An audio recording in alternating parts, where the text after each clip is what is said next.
the thing keeping you stuck isn't actually food, but the pressure to be perfect, to keep everyone happy, to consistently prove your worth. In today's episode, I am joined by binge eating and mindset coach Elin Grandstrand for a really honest conversation around binge eating, boundaries, self-worth, people pleasing, healing, and the hidden side of fitness culture.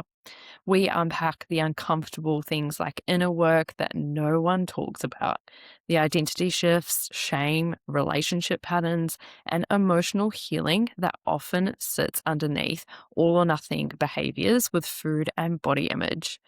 If you have ever felt like you are constantly chasing confidence, peace, or enoughness, I think this episode will really resonate with you. I am super excited to have you here. So thank you for spending some time with me today. But getting into things, I wanted to start off with, what is your current hyperfixation? Ooh, my current hyperfixation is, I think, myself. I love that. Yeah, I think because at the start of the year, I was going through a breakup, Mhm. and then I've done a lot of changes in my business. I've moved. I've had a falling out with a friend. I've had all of these big events happening or happen, and it's kind Mm. of just pushed me back into really focusing on, okay, well, what actually makes you happy? And I Yeah. think if you've in my relationship, I kind of lost myself a little bit. It wasn't very healthy. Mm. And yeah, ending that and moving to my own place and I'm really working super hard on setting boundaries and finding what I'm passionate about and doing things for me. And I think that when I first moved here to Dubai as well, I was very focused on, getting my business up and running and signing more clients and stuff because obviously it's very expensive here. So I think I was just putting so much pressure on myself to work all the time and achieve all of these things. And I kind of neglected me and what makes me happy. So yeah, I think my current hyperfixation is that I just want to be the absolute happiest and most me version that I can. I actually love that. That is amazing because we need to focus on ourselves, right? Like we need to have Yeah. those boundaries in place. We need to be, yeah, making sure that our cup's full too, because it is one of those things where we can just throw ourselves into our business, throw ourselves into our relationship. But what Mhm. happens to us? We get a bit burnt out. We lose our spark. That light goes, and then we need to find that again. So that is amazing. I love that. Yeah. Yeah. Thank you. Yeah. It's So good. do you think that's a part of what like the learning and unlearning side of things, like about putting in boundaries, learning new things? Yeah, you think that's a big thing? Well, I think that we can anytime we go through these the hardships in life, Mm. and we all do. There's no one who has had just a perfect childhood or a perfect life and just a Yeah. smooth run with everything. That just doesn't happen. Life will always throw you curveballs, whether that is illness or someone dying or having a falling out with someone or a breakup or someone taking advantage of you or financial stress, whatever it is, you're always going to go through things. And I think in these moments, we do get a choice of, well, either I let this define who I am and Mm. I let this kind of control me and crumble me and take my energy and my spark, or I can look at this as a lesson of, okay, well, what did I do to Yeah. attract this situation? I'm a very big believer in nothing just happens to you, it happens Mm. for you and you've Yeah. attracted it for some reason. And you might not know the reason at the time, but Mm. see it through and eventually you will. It's one of those things as well. It's like another level, another devil too. So we may learn something, think that we've aced that learning lesson, and then something else will happen and we'll be like, oh, that's right. I know what I need to do. You can put it into Yeah. place, but it's also just another learning lesson, isn't it? Yeah, 100%. And I think especially with relationships, I think relationships can be such a great tool to learn and really allow us to reflect on what did I like about this relationship? What didn't I like? And what did I learn from this breakup? Mm. For me, like it became very clear for me that I, you know, didn't have like I basically scrapped my boundaries. Like I kept like overstepped my boundaries again and again, and didn't speak my needs and just abandoned myself a little bit. And yeah, just like lost myself a little bit in that. And I think it's very common, especially as women. Like we are very much, so many women are people pleasers. And it's, I see it happen again and again with my clients as well. And it's Mm. something that I am very big on working on with my clients to, set your boundaries and be okay as well with being a little bit selfish and having these needs. So at the moment, I feel like I've gone through, this is the year of the fire horse, and I feel like I've gone through such a shedding, like of the snake, like from last Yeah. year, of shedding all of these behaviors of like, yeah, like of being like that person that bends over Mm. backwards to please everyone else. And now I'm really so freaking strict with my boundaries, and it has for sure upset some people.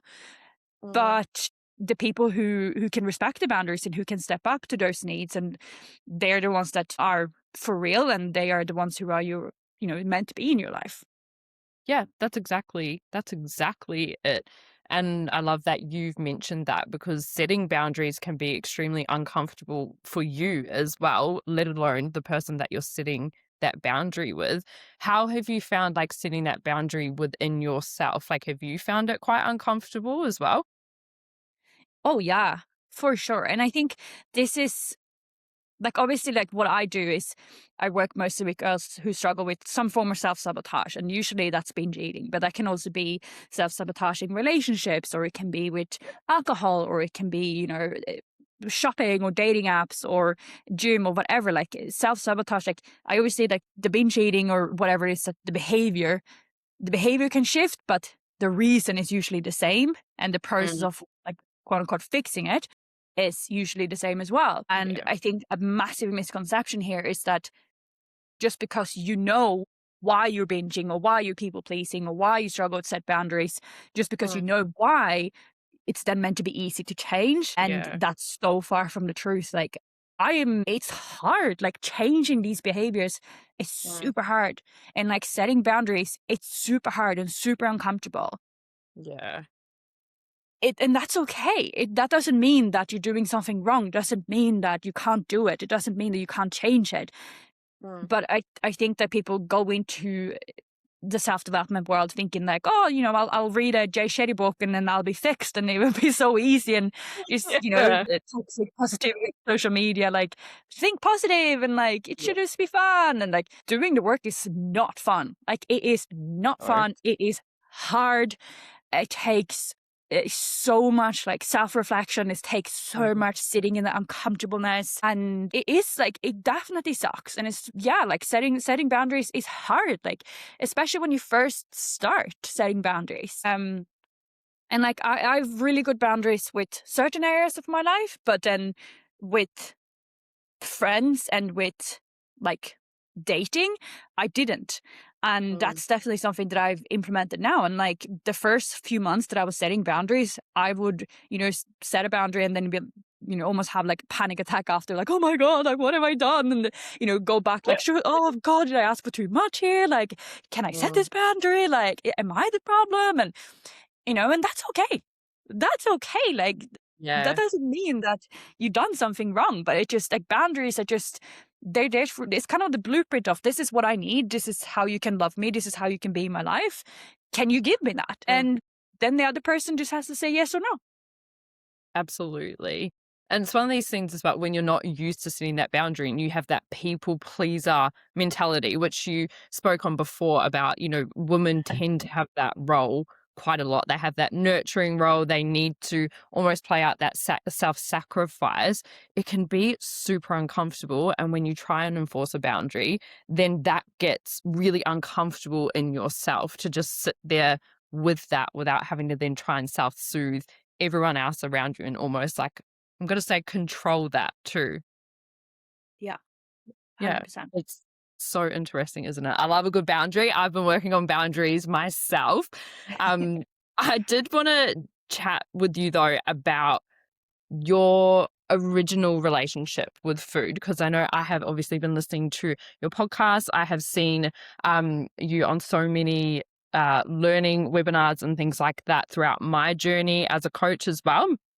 And obviously, you did touch on your journey with binge eating and just food behind closed doors. But I wanted to dive into that a little bit with you. What did that side of things look like for you originally?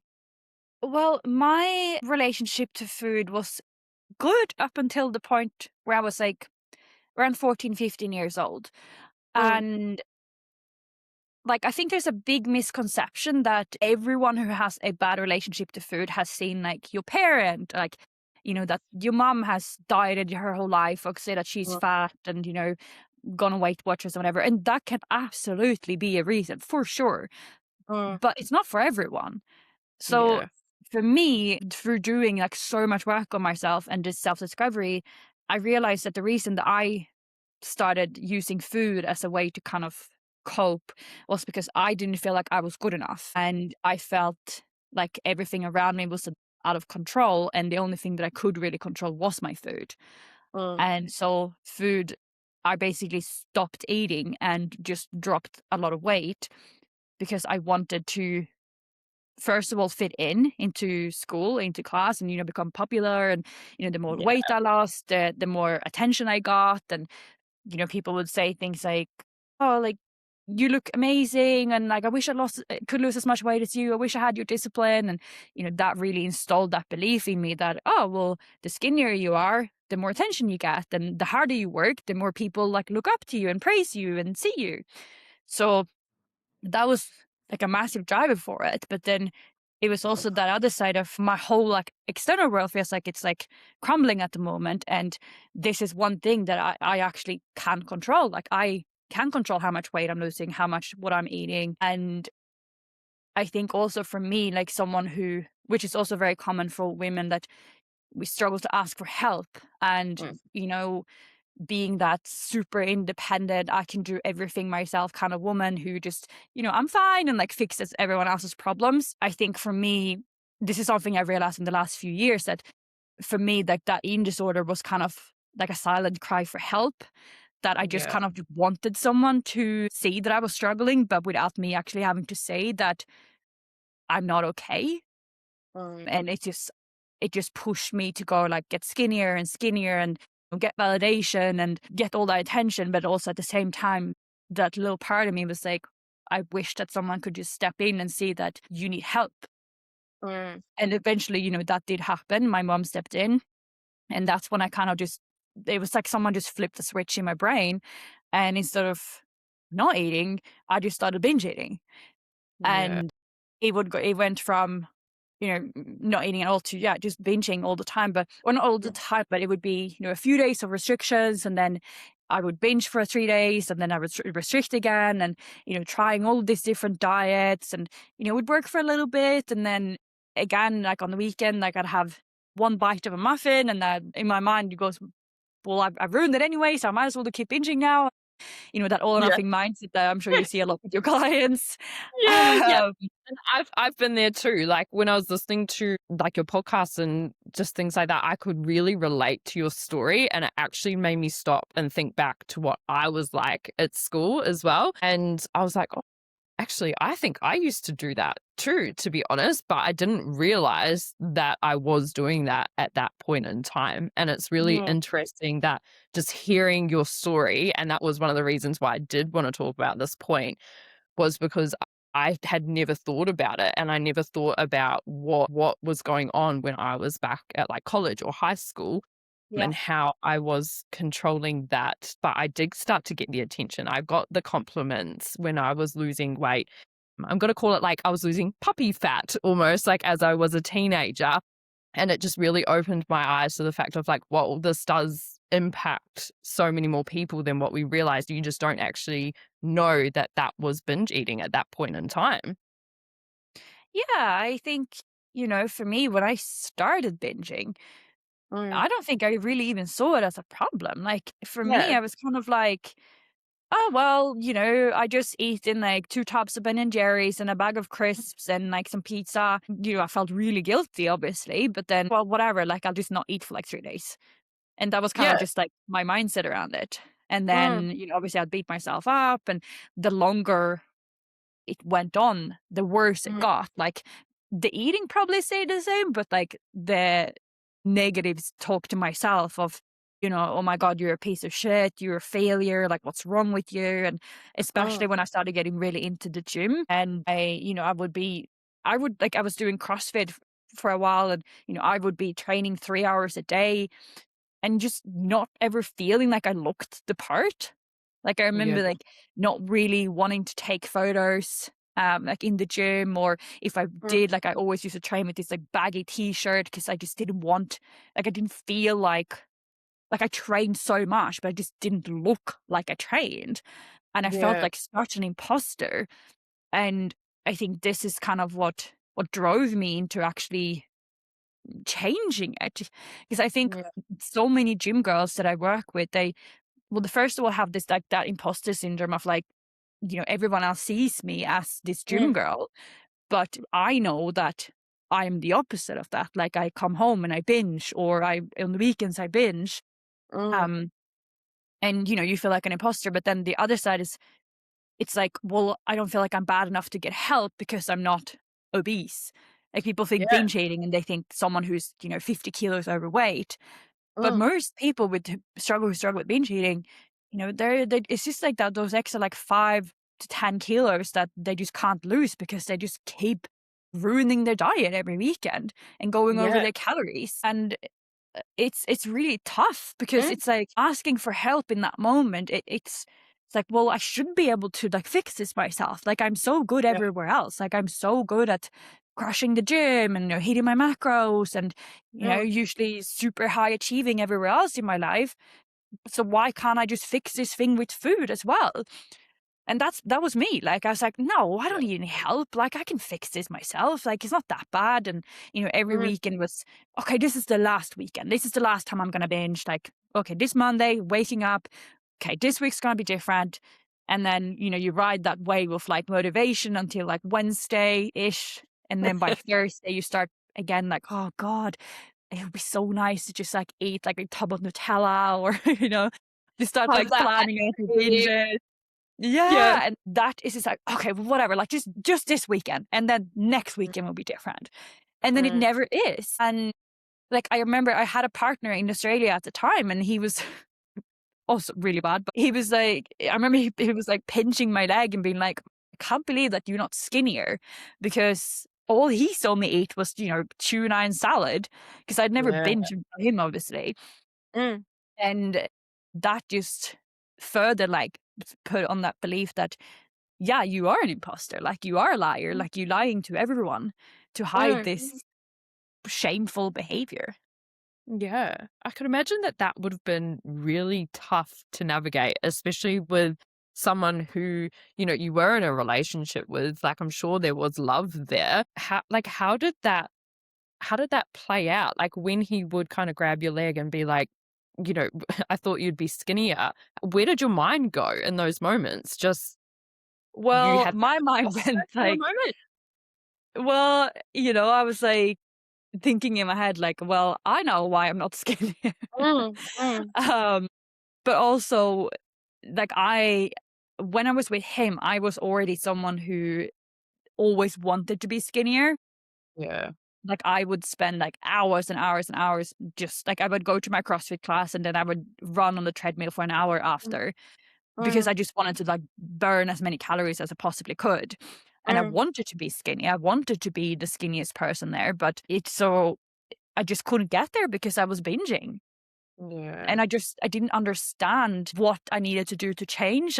I was in that mindset that where I see so many other women that that reach out to me now, they just Mm. think that, "Oh, I just need to try harder," or "I just, I need another nutrition coach, like, maybe I need new macros or a meal plan, or, cut out sugar, or, become vegan," or whatever, like, tried all these different things. Mm. And it just never worked because it's not about the food. Like, No. I didn't break it until I started doing the inner work. Mm. And it's crazy because once you start doing what actually works, you can actually break it quite quickly. Yeah. Yeah. And that's what I always Definitely. say to people, like, you're gonna break it quite quickly on the program. That's not Mm, the issue. The issue is we need to go do the deeper work, which is, the setting the boundaries or speaking up and putting yourself first and, changing your limiting beliefs and regulating your nervous system. Like that's the hard work. Stopping binging yeah. is not hard. As I say, it's the non-sexy stuff that we have to work on and the real Yeah. messy, nitty-gritty stuff, and that's healing, isn't it? Yeah. 100%. 100%. And that's why, doing this work, it's not just going to affect like your body, like that you're Mm, going to lose weight because you stop binging. That's just something that we can see. mm, The actual changes is going to be, how much more confident you feel, how much more in yeah. control of your life you feel, how much more trust you have in yourself, how much more, aligned you feel with your Mm, values and the people that you attract into your life and like your glow and like your happiness and, the yeah. abundance and the opportunities that's going to come your way. That's Yeah. that's the big changes. But that's Mm, something that you can't see like in a progress photo. no. That's one of the hardest things that I think I find in the health and fitness industry is that it's glorified to lose weight, to be skinny. Well, I know the skinny trend is coming back, which is very scary, right? Very, very scary. But it's almost like losing weight is always glorified versus having those more like, I guess, mental wins where we've done the healing, we've done the inner work, we've done that messy side of things and we've got the confidence back up and we have that self-trust built within us, and that's really hard to portray sometimes with a progress photo. Yeah. I'm sure you see that all the time. For sure, for sure. And like, if I'm completely honest, that's like one of the hard parts with like doing this job because it is Mm, sometimes hard to market. Like, mm, because I can't, like, with weight loss coaching, you can kind of put the progress photo there and people yeah, say, oh, yeah, cool. Like, that's what I'm going to get. But mm, with this work, it's like, well, how do I explain to someone whose whole life has revolved around binge eating for the last 10 years and mm, that's like their best friend that they pick binge eating over going to parties, going to holidays. Like when they go with their family, all they think about is the food. How do I mm, explain to them, that person, that there's so much more to life if you've never had it or if you haven't mm, had it in the last 10 years? Like mm. if for me, like I said, like it was such a normal thing that I couldn't even really imagine. Like, what would I be doing on the weekend if I wasn't binging? Yeah, yeah, or It's training for 3 hours a day. Yeah, like, I said, "Well, if I'm not gonna what do you mean I'm not gonna get up at, like, 5 and do an hour cardio before my CrossFit class? Like, what Yeah. will I be doing with my time? Mm, Like, how am I supposed to think and live if I'm not constantly beating myself up and saying I'm not good enough and, mm, wishing I looked different and that I was skinnier and all this?"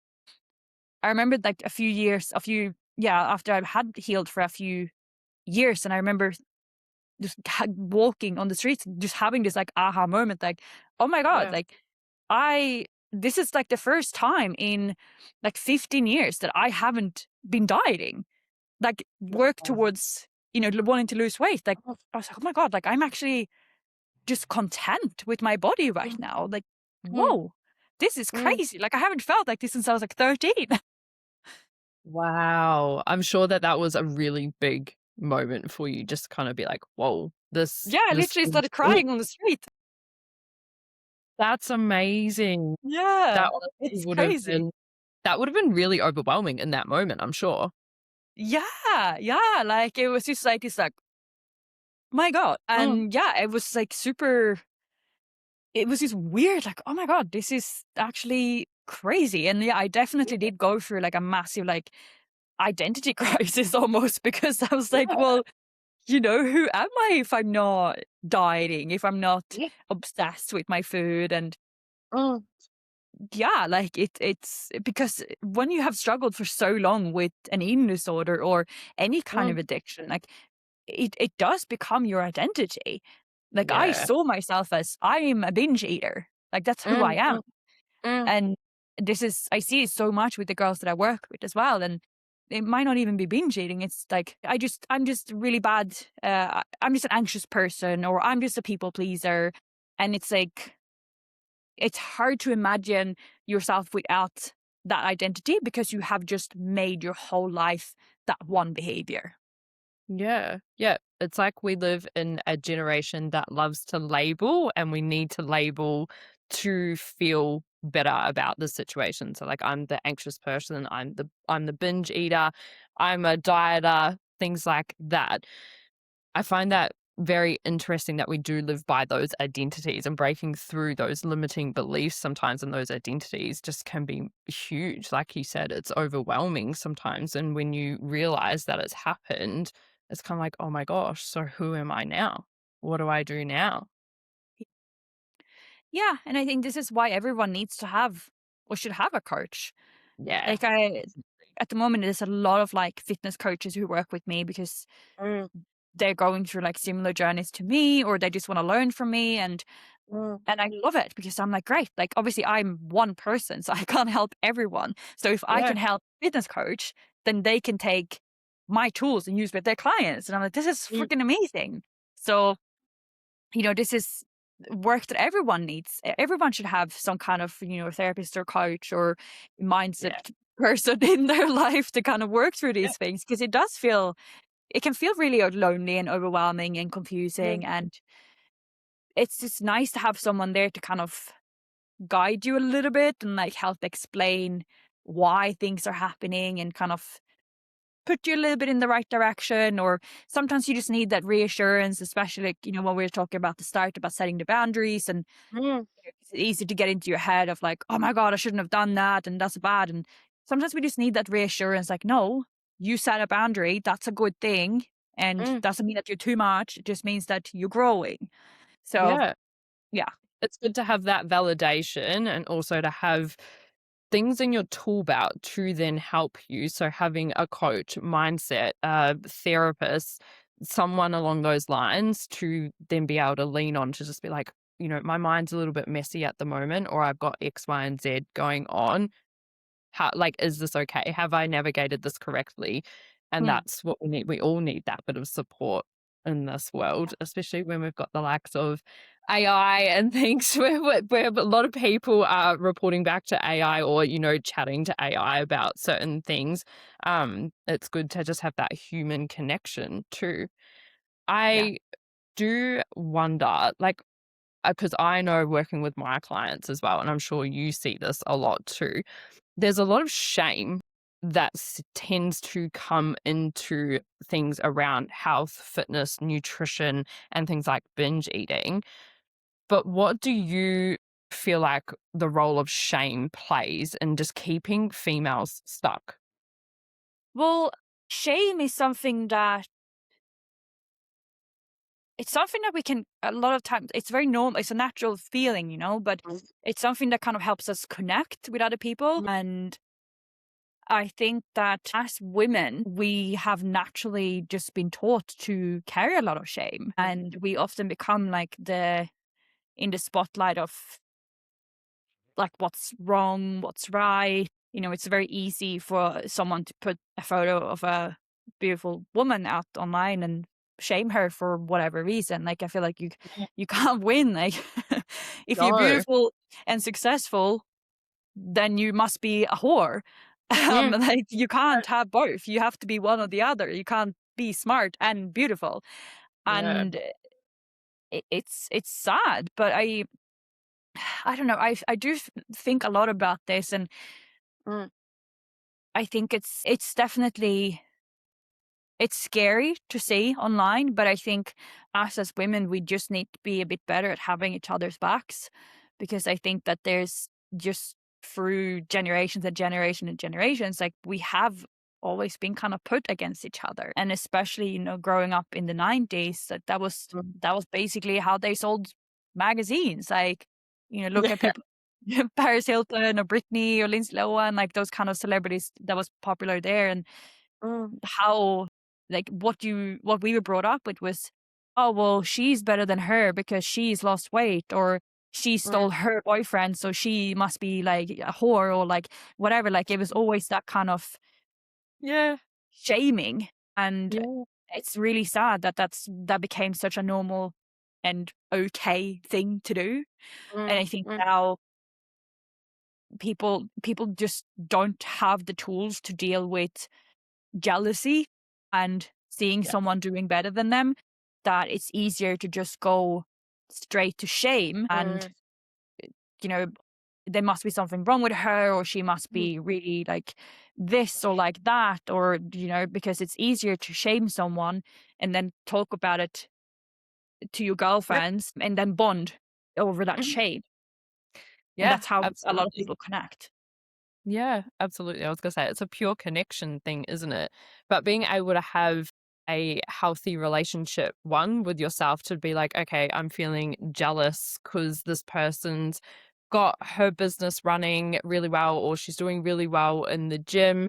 And I'm feeling jealous about that, acknowledging that, but then also if they're your friend or someone else in the industry, to be able to turn around and be like, I'm feeling X, Y, and Z right now. Like, how did you do this? Can you show me? Can you teach me? And I Mm. find that something that so many females don't want to do. And I don't know if that's a big thing in the likes of New Zealand and Australia, and almost like that tall poppy No, it's syndrome. everywhere. Right? Oh, is it everywhere? Yeah, okay. In Sweden, it's so bad. Yeah, wow. Well, that's good to know, like, because I know that so many people talk about it in the likes of Australia and New Zealand, but it is being able to have those conversations with people, just be like, yeah, how did you get here? How did you grow that business? Like, how did you get this physique? What did you do to lose weight? Or how did you overcome binge eating? And yeah, we need to be able to have those conversations more and be comfortable with, I think, talking about that type of stuff. Obviously, if it's your business and things, then yes, there's like IP and things like that, but it's okay to have those conversations of being like, well, I did this. I want to help you do this. And you touched on how you work with so many other fitness coaches and things.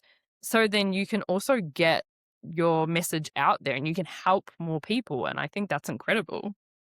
Yeah, like I just like I get, of course, like the scarcity mind is understandable, especially if you are a coach or you have a Mm. business. Like, Mm. yes, you need clients to pay your Yeah. bills. That Yeah. is how it is. Mm. But also, like, I just I think that we as professionals need to just be a bit more open to collabing Mm. and helping like raise each other up and helping Yeah. with advice and doing podcasts or whatever it is, like to collab and connect. Because like if you are in this industry and you're so afraid to connect or like or Mm. talk to another coach because what if they take my clients, well, like that's a you problem. Like you need to fix that Mm. mindset, and you need, Mm. because there's enough people in this world for everyone to have Yeah. enough clients. And if someone needs to go somewhere else because they might not get what they need from your coaching anymore, that's okay. That shouldn't be a reason for you to not do a workshop with that person or to Yeah. not, reshare their post, because what if they go to that page and sign up with this coach instead? Mm. I think, yeah, I just think that guys, I mean, obviously it's not everyone, but Yeah. I feel like guys are a little bit better at looking at someone's page, and instead of going, oh, they must be like a horrible person because they Mm. have, this and this and make money and they're a liar, they're kind of more looking at it as, oh, well, that's freaking cool. Like, they have a 7-figure business. I wonder what they've done and Mm. how can I get there too? Like that fact that they got there, that means that I could also do something like that. And I think Yeah. that we as females, we need to get a little bit more into that mindset of, okay, amazing. Like you're killing it. That means Yeah. I can kill it as well. And that's awesome. Like, how can we Mm. help each other so that we can both kill it? Like, there's enough room at the top for everyone. Yeah, there's so many people in the world, like, we can all do it, like, we can Right. all reach our dreams. It's the world's our oyster. Yes, you just need to drop the ego.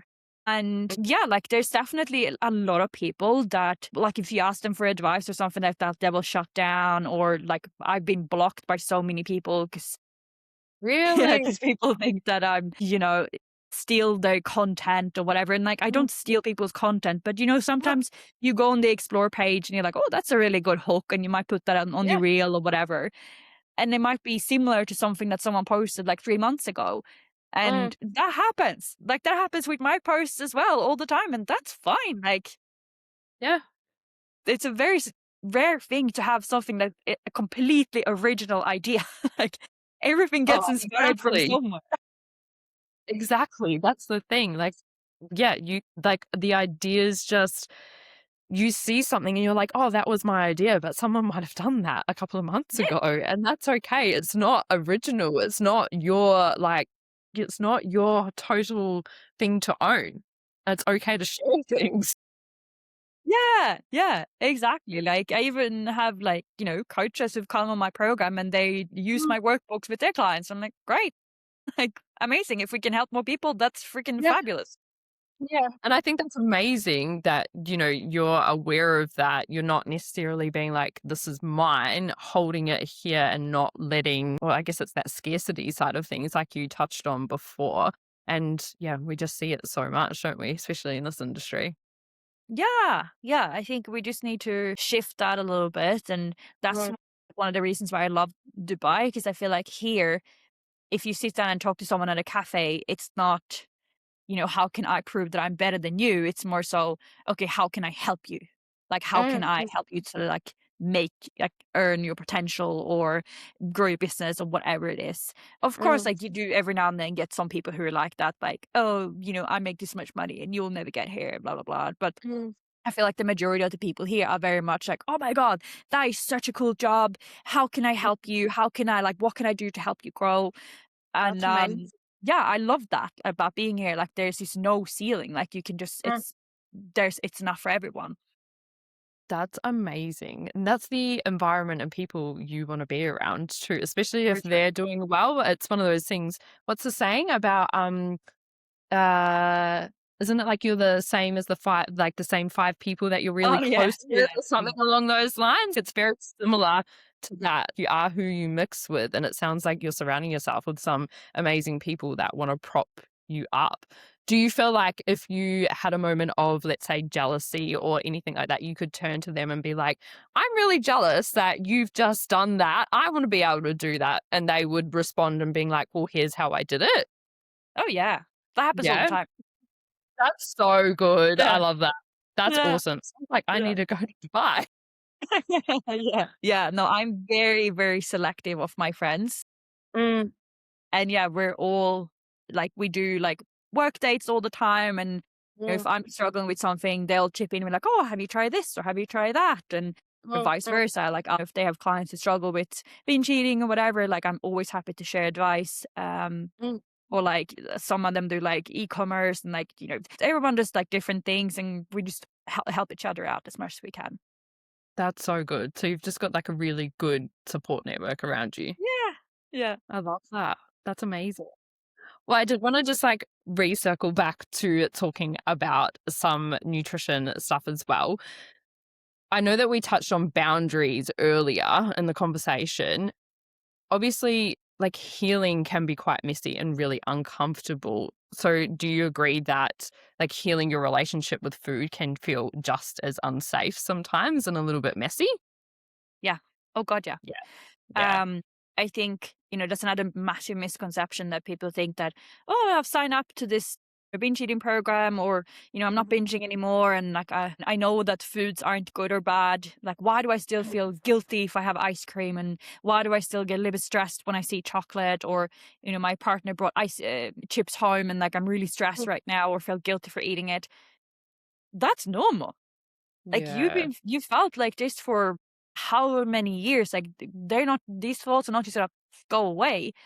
There's Mm, no delete button in the brain, and we can't just remove a thought as much as mm, some people claim that they can just rewire your subconscious to never think like this again. Like, there's no mm. delete button in the brain. Like, that's just No. how it is. Yeah. And you will probably feel guilty the first few times that you Mm, eat that chocolate or whatever it is. That's mm. okay. It's not about Yeah. removing the guilt. It's not about removing the thoughts. It's about redirecting the thoughts choosing Mm. which thoughts to believe, and understanding how can I sit with this guilt and make Mm. room for it rather than try and squash it. Yeah, yeah. I always say to my clients, we have to get comfortable with being uncomfortable. And in those Yeah. moments when that happens, it is really uncomfortable, but it's okay. We can self soothe a little bit in those moments. And like you said, almost redirect. And we can embrace that because we do want to incorporate balance. We do want to have like chips with our partner or eat chocolate with our partner or be able to go out and eat some foods with our friends, family, because it is a form of connection, like nutrition is. And it's so important to be able to incorporate that. And I always try and educate my clients on like, this is what a healthy relationship looks like with food. It's being able to eat chocolate at night as a part of dessert and just being okay with that because you've had a decent like day of food. Would you agree, like, that's what a healthy relationship with food can look like, being able to incorporate that balance, just feeling comfortable with it, and then moving on with your day? Yeah.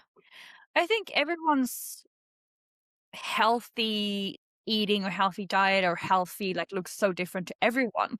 But we just need to, I think one big thing that I have is like I don't ever want to feel like I need something to get through the Yeah. day. Like I don't want to feel like I need to have dessert, for example. Or yeah, like I feel like I want to be in charge of what I put into my body. Mm, And I want to be in charge of, am I choosing the ice cream or am I choosing the apple? And yeah. just understanding like this is, also why it's important to have that education around nutrition, that it's not Mhm. just listen to your body, because you do Yeah. need protein and you need fiber and you need carbohydrates and you need fats and you need the Mm, micros and calcium and all these things.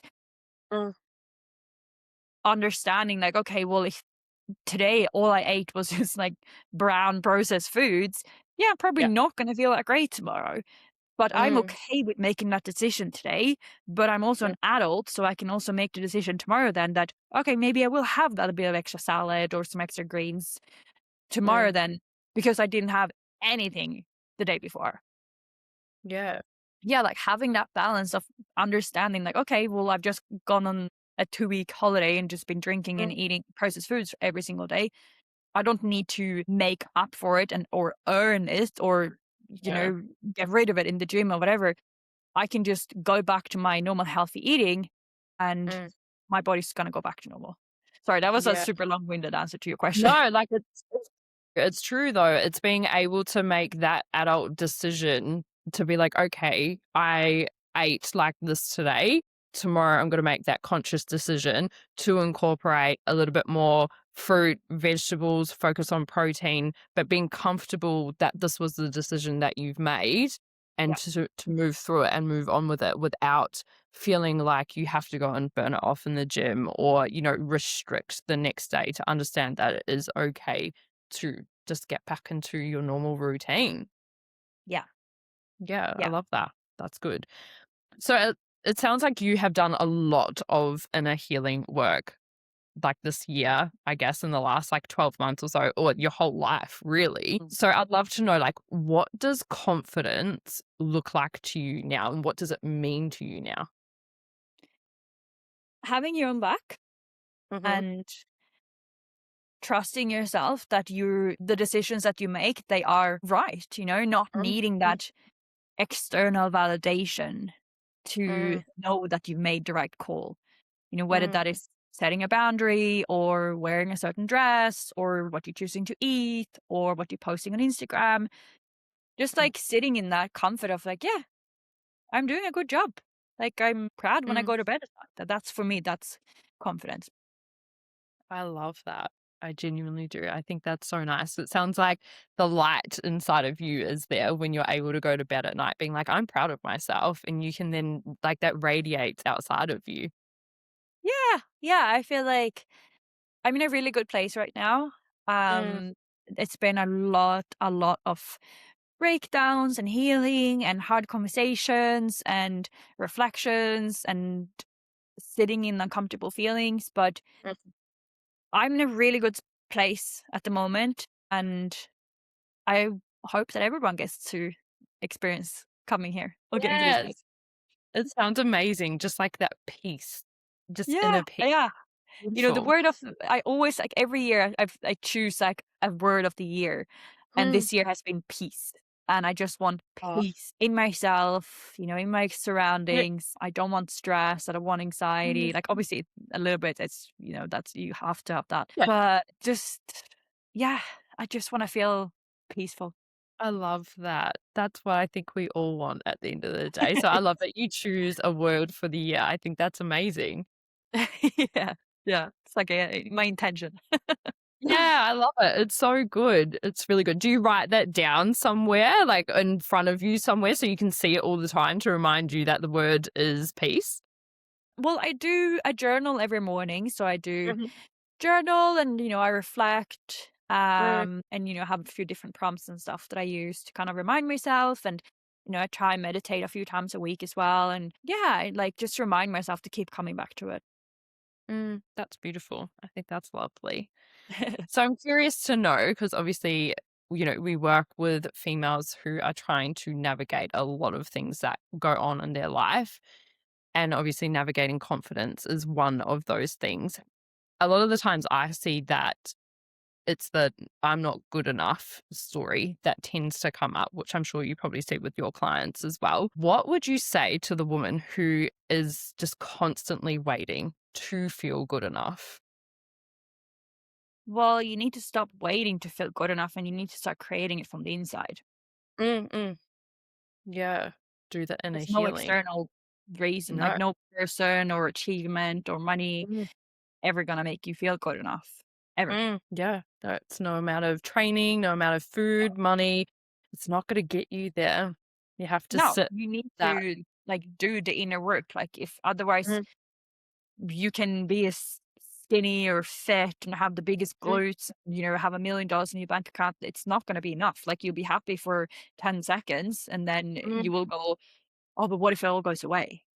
mm, Or mm. what if I need, like, what if I have something else and more? And just, it's not about external things.